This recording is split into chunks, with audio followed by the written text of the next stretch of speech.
कौम लूत ने भी पैगंबरों को झुटलाया।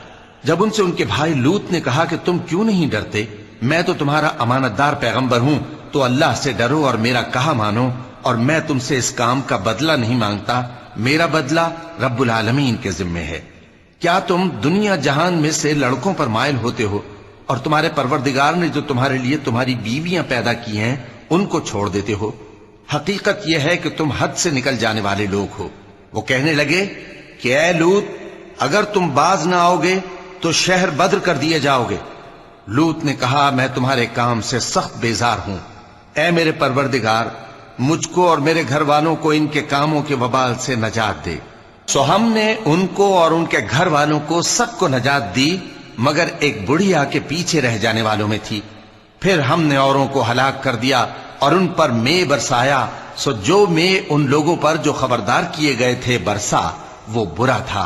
बेशक इसमें निशानी है और उनमें अक्सर ईमान लाने वाले नहीं थे। और तुम्हारा परवरदिगार तो गालिब है, मेहरबान है।